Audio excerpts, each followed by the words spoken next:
गुरु जी की आज्ञा और प्रजारंजन के लिए जानबूझकर परम पुनीता सीता को इस समय तो भेज देता हूं, लेकिन वही बेईमान धोबी अगर नहीं मानेगा और फिर ऐड़ी बेड़ी और तिगड़ बिगड़ करेगा तो बच्चों को इस अवतार में नहीं छोड़ूंगा। और वही आकर के सुना है, पढ़ा भी है सब कहीं, वही आकर के और कृष्णावतार में कंस का धोबी बना, सुना होगा आप लोगों ने। वही आके कंस का धोबी बना और गधा पर सब धुले धुलाए कपड़े लाद करके, हाँ, डायर्स एंड क्लीनर्स का काम करता था, धुलाई भी और रंगाई भी, कड़कड़ुआ हत्था लगा करके और लिए जा रहा था। श्री श्याम सुंदर ने कहा कि मामा जी राम राम। अरे मामा जी कैसे गा रहा है? अरे बोले आपके राजा मामा जी लगते हैं, यहाँ के मालिक हैं, यहाँ के लोग भी कोई मामा कोई नाना कोई ऐसे ही तो लगेंगे, यहाँ पे हमारा चचा और भतीजा भी लगा थोड़ा। मामा जी राम, खबरदार मामा जी कहा तो क्या बात है? बोले कि बड़े मामा जी ने बुलाए हैं और यहाँ जाने लायक हम लोगों के कपड़े नहीं, हम तो ग्वालिया गंवार ठहरे, देहात के कपड़े हैं और यहाँ के कब लोगों की पोशाक देख करके हम लोग को संकोच आ रहा है, क्या इसमें से कुछ हमको भी दे सकते हैं क्या?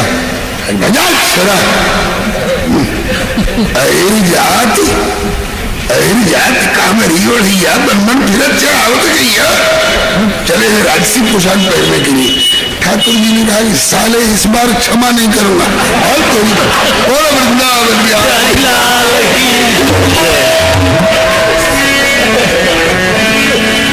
श्री हरे नमः।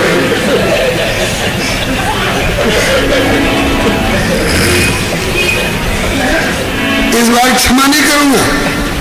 दाऊ दादा ने कहा कि कन्हैया हमारे मन में तो उसी समय आ रही थी, उस समय मैं छोटा भाई था लक्ष्मण के रूप में, हमारे मन में तो उसी समय आ रही थी इसकी खबर ले ले, जो अग्नि परीक्षिता किशोरी जी की निंदा कर रहा है और फिर भी तुमने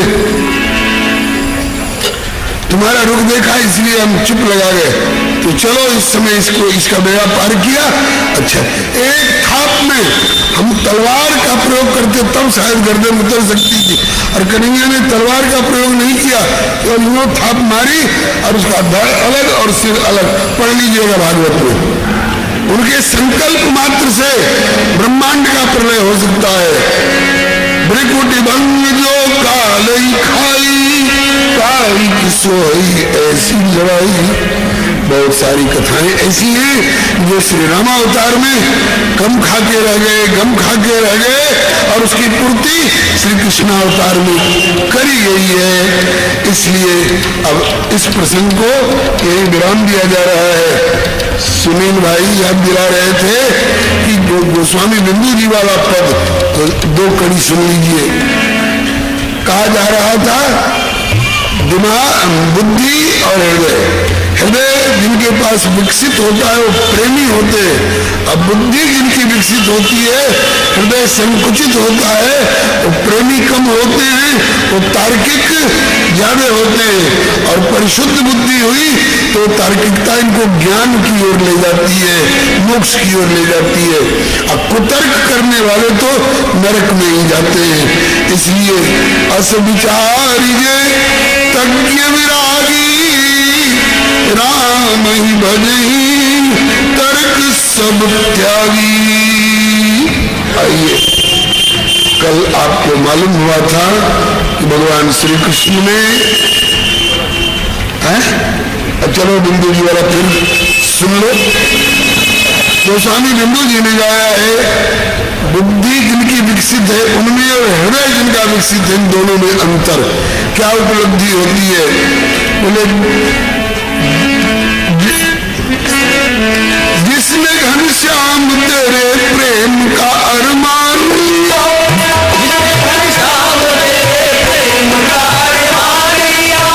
जिसने घनश्याम तेरे प्रेम का अरमान लिया, जिसने घनश्याम तेरे प्रेम का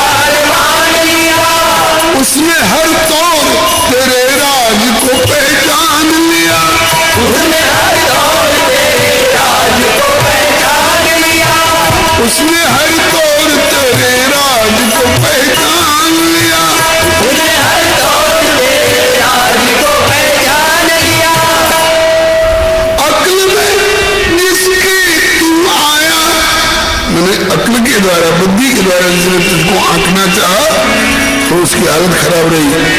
अक्ल में जिसकी तू आया वो तो परेशान रहा, परेशान रहा। रावण के पास हृदय नहीं है, बुद्धि बड़ी तीव्र है, और उसकी इतनी बुद्धि तीव्र होते हुए भी उसकी पत्नी मंदोदरी धिक्कार रही है।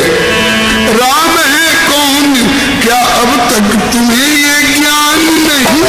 राम है कौन क्या तुम्हें ये ज्ञान नहीं? तुम तो कहते थे कि मुझसा कोई विद्वान नहीं, तुम तो कहते थे कि मुझसा कोई विद्वान नहीं। कहते थे कि मैं तो बड़ा भारी विद्वान हूँ, तुम्हारा कोई विद्वान नहीं, मैंने वेद का अभ्यास किया है।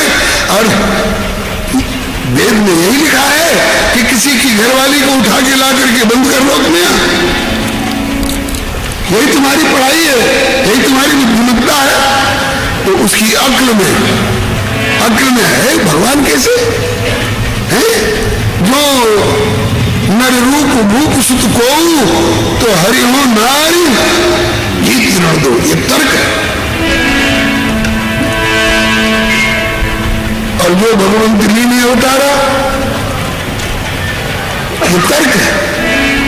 तो वो अक्ल में जिसकी तू आया वो तो परेशान रहा, और दिल में तू जिसके बसा, शबरी माता, दिल में तू जिसके बसा उसने तुझे मान लिया, दिल में तू जिसके बसा उसने तुझे मान लिया, दिल में तू जिसके बसा उसने तुझे मान लिया, दिल में तू जिसके बसा उसने तुझे मान लिया, जिसने घनश्याम तेरे प्रेम का अरमान लिया, जिसने घनश्याम तेरे प्रेम का अरमान लिया, उसने हर तौर तेरे राज को पहचान लिया, उसने हर तौर तेरे राज को पहचान लिया। अब आगे बढ़ें उद्धव गोपी प्रसंग की ओर। आज भी समय भूमिका में निकल गया। अब क्या करें, प्रसंग ही ऐसा है बंधुओं, ये भूमिका नहीं दी जाए तो बिना नींव के ऊपर की मंजिल पक्की नहीं बनेगी, बालू की भीत हो जाएगी। आइए, कल आपने सुना कि गुरुकुल से अध्ययन करके दक्षिणा के रूप में गुरुपुत्र वापस गुरु जी को देकर के प्रभु पुनः उज्जैन से मथुरा आए, और मथुरा आकर के अपने प्यारे सखा उद्धव को कहा, दक्ष उद्धव ब्रजम सौम्य पित्रोर्नौ प्रीतिमावह।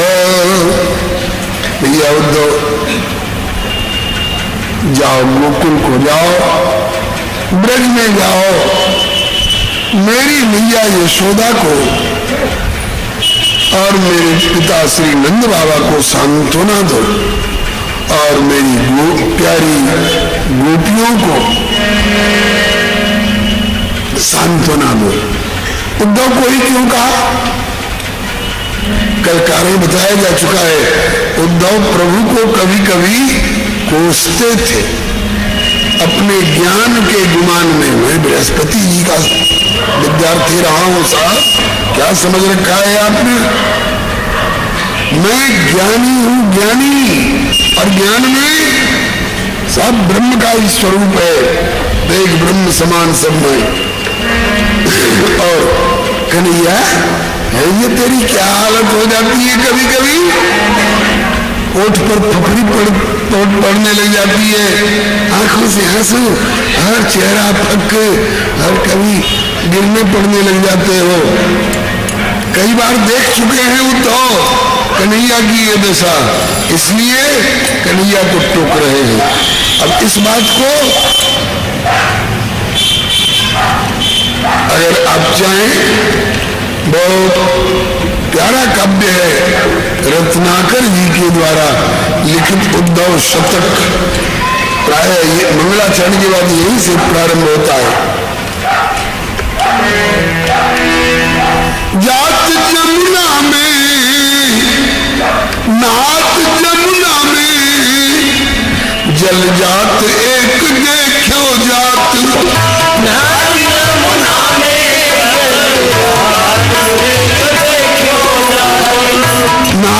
यमुना में जल जात एक देखो जात,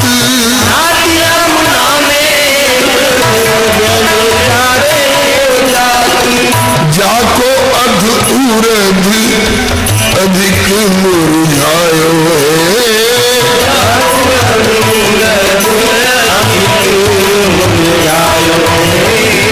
कहे रत ना कर, कहे रत ना कर, तुम्ही गई श्याम ताई, कहे रत ना कर, तुम्ही गई श्याम ताई,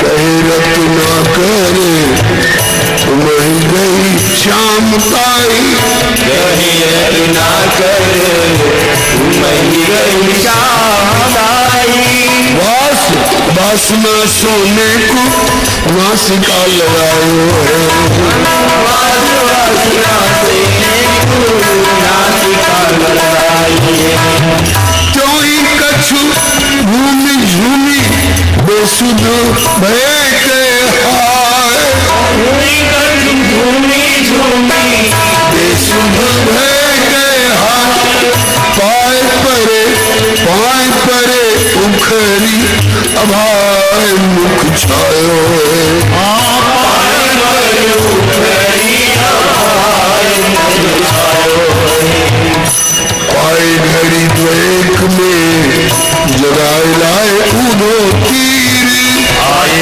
घड़ी द्वेक में जगाए लाए उदो तीर, राधा नाम कीर जब औचक सुनायो, राधा नाम कीर जब औचक सुनायो। रत्नाकर जी की कविता है, उद्धव शतक बड़ा उत्कृष्टतम काव्य है, साहित्यिक लोग जानते होंगे। एक बार श्याम सुंदर से उद्धव जी बोले कि चलो मित्र यमुना स्नान कर आऊं। यमुना जी के किनारे स्नान करने गए, एक कमल का पुष्प यमुना जी की धारा पर बहता हुआ दिखाई पड़ गया। ऐश्वर्य में सर्वज्ञ और माधुर्य में अनभिज्ञ की तरह ठाकुर ने उत्कंठावश जल में कदम बढ़ाकर आगे और उस कमल को उठा लिया और कमल को नाक के पास ले गए। सुगंधी मिली और बेहोश गिर पड़े। उद्धव ने संभाला, ये क्या, ये क्या। काफी देर तक मूर्छित पड़े रहे ठाकुर।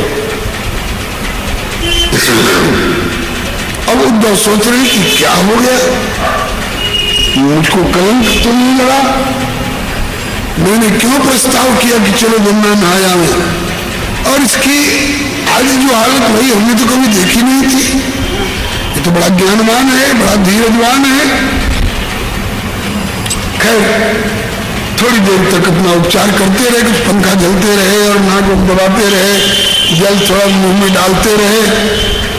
इसके बाद अचानक वहां एक तोता सुग्गा आकर के और उसने कहा, राधा कृष्ण राधा कृष्ण राधा कृष्ण राधा कृष्ण राधा कृष्ण राधा कृष्ण राधा कृष्ण राधा कृष्ण राधा कृष्ण। पाए घड़ी द्वेक में जगाए लाए उधो तीर, पाए घड़ी द्वेक में जगाए लाए उधो तीर। राधा नाम कीर जब औचक सुनायो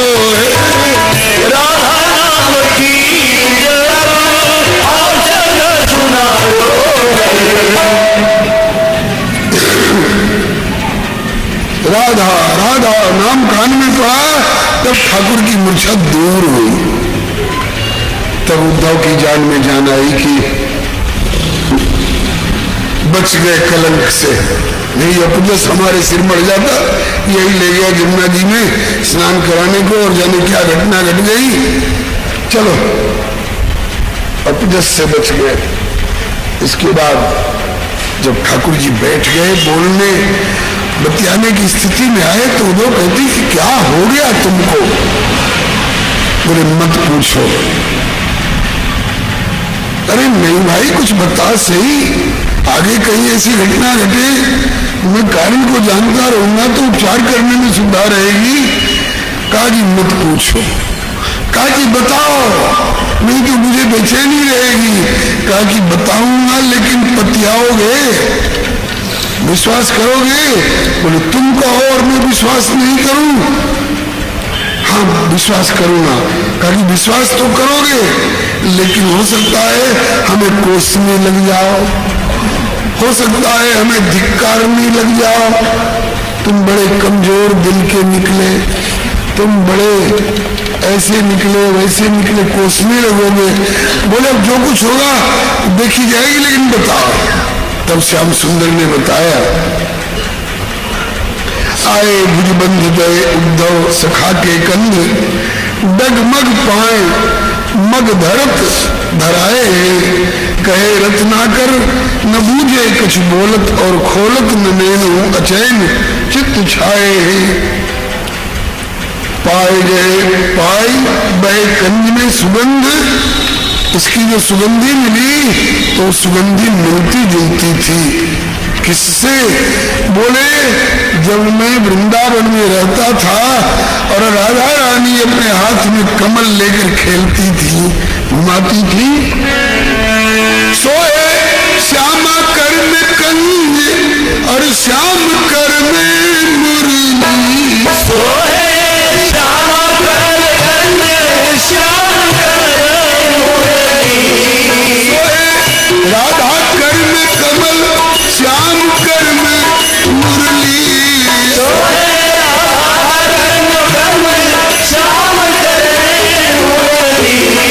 दिव्य दंपति की आरती उतारो हरि।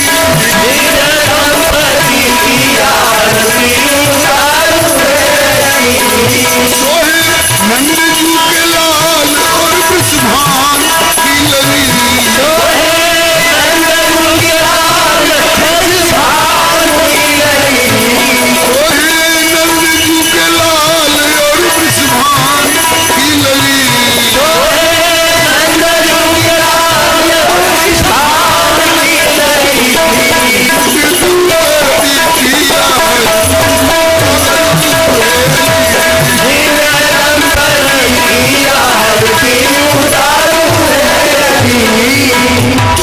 राधा रानी के कर कमल में जो कमल रहा करता था, कभी कभी वो घुमाती घुमाती मेरे नाक के पास ला करके उपस्थित कर देती थी, तो उसमें जो सुगंध हमको मिलती थी वही सुगंध इस कमल में हमको मिल गई। और श्री राधा रानी का विरह उद्दीप्त हो गया और वही हमें अपने को नहीं संभाल सका। और मैं ही नहीं, मुझे याद कर करके राधा भी मूर्छित हो रही होगी। दोनों तरफ है आग बराबर लगी हुई, मुमकिन नहीं कि दर्द उधर हो और इधर न हो।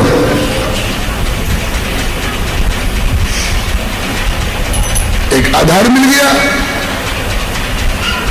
अब उद्धव लगे फटकारने। इसी को तो मोह की वृत्ति कहते हैं। तुम मोह ममता में पड़ गए हो कन्हैया, तुम गुरुकुल में पढ़ के आए हो उज्जैन से, सांदीपनी जैसे गुरु जी से, तुमने गायत्री मंत्र की दीक्षा श्री गर्गाचार्य जी से जो त्रिकालज्ञ हैं सुनी है, और फिर भी तेरा ये हाल कन्हैया, ये बात नहीं है। कन्हैया उचित नहीं है इतना माया ममता मोह प्रसार। कन्हैया उचित नहीं है इतना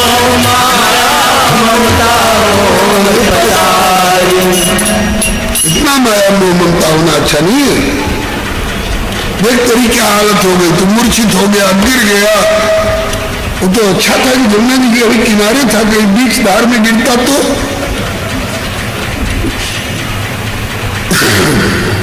ठाकुर जी सब सुन रहे हैं और अंत में जब उद्धव बहुत कुछ बोल गए, कल आपने पद सुना था, दोबारा गाने की जरूरत तो नहीं है। तब ठाकुर जी ने कहा कि इसीलिए मैं तुमको नहीं बता रहा था कि तुम मुझे कमजोर दिल का समझ करके और मुझे कोसने लगोगे, फटकारने लगोगे। तुम हो ज्ञानी और हम पढ़े, तुम ज्ञान की पाठशाला में पढ़ के आए हो और हम प्रेम की पाठशाला में पढ़ के आए, तो दोनों का तालमेल कैसे होगा? इसीलिए मैं नहीं बता रहा था। तुम जरूर मुझे डांटोगे, तुम जरूर मुझे फटकारोगे और मेरी हालत ऐसी है कि मैं इससे अपने को बचा नहीं सकता। ये यथा माम प्रपद्यन्ते तांस्तथैव भजाम्यहम्। मैं उन ब्रजवासियों को भूल नहीं सकता। और तुम कहोगे कि ये मोह ममता में पड़े रहना अच्छा नहीं है, तो सुन, तू लाख मुझे फटकारे, मैं लाचार हूं भैया उद्धव। मैं तो ब्रजवासिन पर केवल राधा ही नहीं, राधा ललिता विशाखा तुंग विद्या चित्रा, ये तो सखियां हैं श्री किशोरी जी की। और सुबल तोष भोज मधुमंगल रेंदा पेंदा झरवा झपटुआ, ये सब मेरे सखा हैं। उनके साथ जो मुझे प्यार मिला है भैया, मैं उसे भूल नहीं सकता। माता यशोदा ने जो मुझे लाड़ दिया है, प्यार दिया है, मैं भूल नहीं सकता। अब भूल जाऊं तो मैं कृतज्ञ हो जाऊंगा।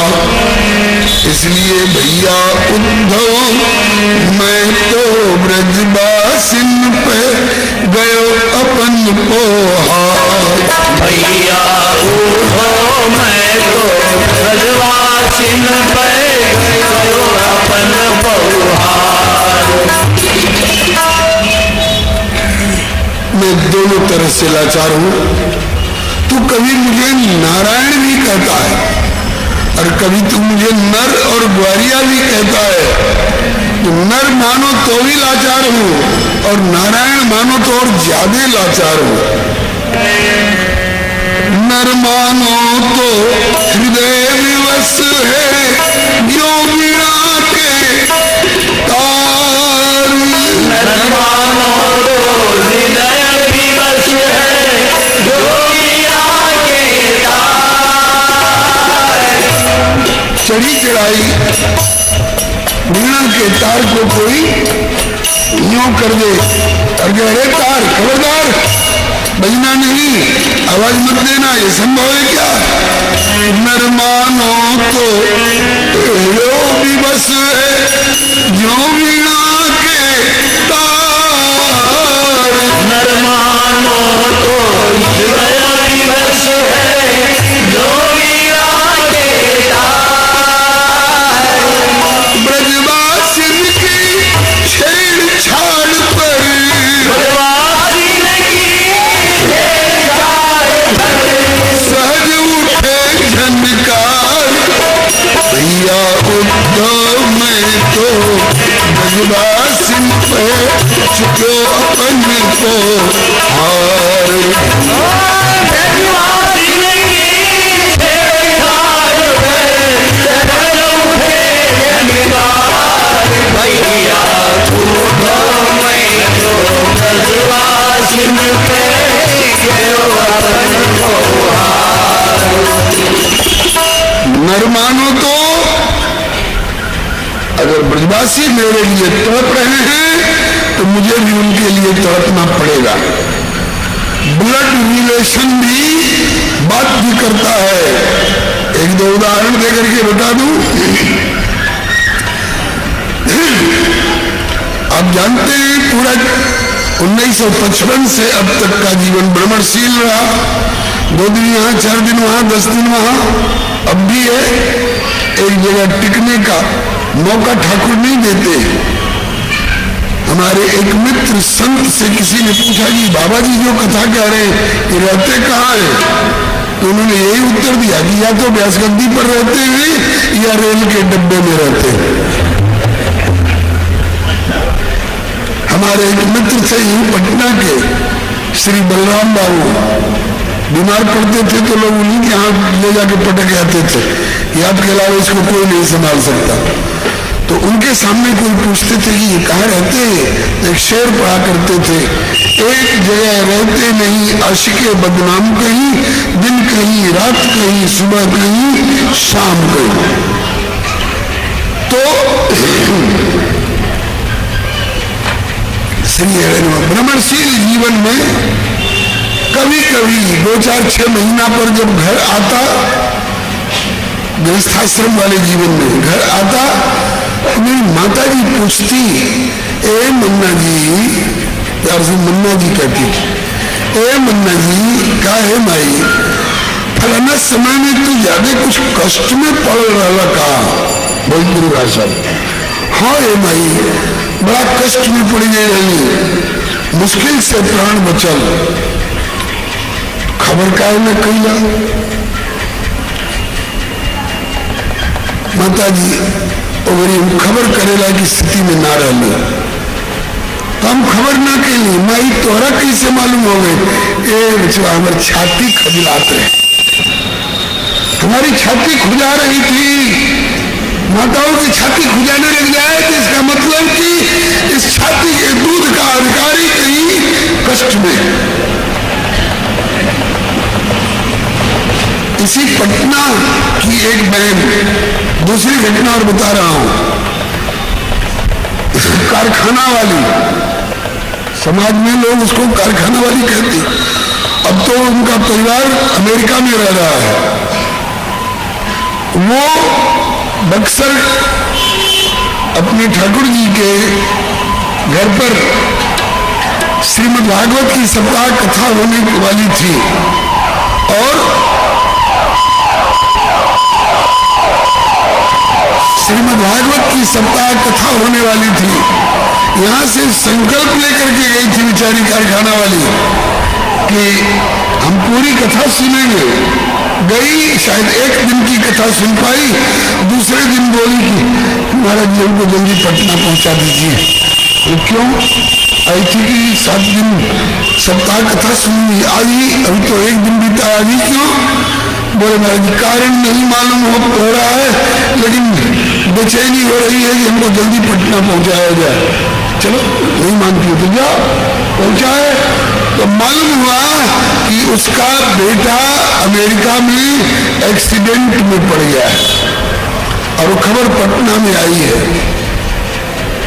ये दूसरी घटना है, अमेरिका में घटना घट रही है और माँ बक्सर और पटना में बेचैनी अनुभव कर रही है।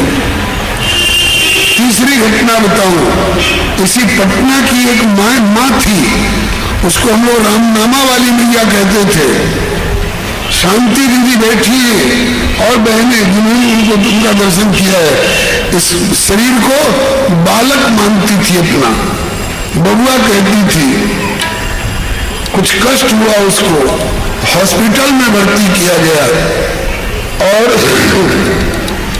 हमरे राम को गुरु जी अपने साथ बक्सर वाले महाराज जी डालमिया नगर ले गए थे और उस दिन रहने की इच्छा से गए ही थे, बाबा ले गए थे और वहां एक दिन बेचैन हो गए। बाबा मन करता पटना जाए के, रहा ना का जी वो पटना, बाबा कुछ बुझात नहीं किया लेकिन मन करता तो पटना जाए। जा, अब क्यों पटना जाने का मन हो रहा है कुछ पता नहीं। यहाँ आए, शांति दीदी क्या उन दोनों में डेरा रखते थे, विष्णुदास सचदेवा क्या,